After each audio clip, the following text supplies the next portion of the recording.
1,452 shirts were delivered to a large department store. They came in boxes with 4 shirts in each box. How many boxes were delivered? So let's ask, Tiernan, are there going to be more than 1,452 boxes? No. How do you know that? Because you shouldn't multiply it. You shouldn't multiply it. Why? The only way to get over it is by multiplying it. Okay. So what should you do? You should divide it. Okay, divide it. So if I know that one box has 4, 2 boxes then have 8 total, and I could just go through and subtract 4 as many times as I want, and that'll tell me how many boxes there are, because division is like repeated subtraction. Or we could divide 1,452 divided by 4. And how many of you have a little trouble with division? Okay, quite a few of you. So you wrote on your paper when you did this problem, you did times 1 equals 4, times 2 equals 8, times 3 equals 12, times 4 equals 16, times 5 equals 20, times 6 equals 24, times 7 equals 28, times 8 equals 32, times 9 equals 36. Now I know you did that if you have trouble with division, because that's how I've taught you to do it.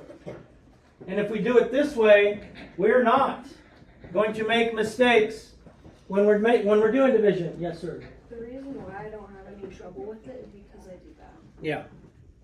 See? Liev says he doesn't have trouble with it because he follows that step, which, as I've said many times, eliminates a lot of issues we have with division. It helps a lot. It helps a lot. So getting them incorrect is, I don't want to say lazy, but not putting forth your best effort to get them correct. Then we ask ourselves, does 4 go into 1? And we say, No. we ask ourselves, does 4 go into 14? And we say, Yes. okay? We're going to have a number in the hundreds place, so it's above my hundreds in my dividend. We're going to have a number in the tens place, so it's directly above the tens place in my dividend.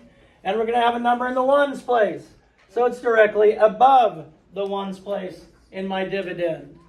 Now, we know it's going to go into 14.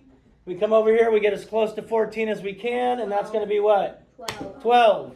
So that's going to be times 3. Yay. And then we bring down the 5, because we have to put a number above the 5 in the tens place. So now we want to get as close to 25 as I can without going over, and I'm going to find 24. 24. So that is times 6.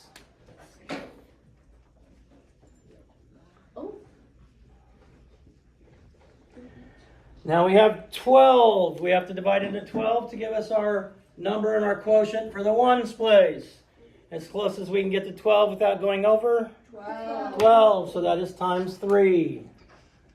3 times 4 is 12. The inverse operation we would do is 363 times 4. And we would get the right answer. And we would get the right answer.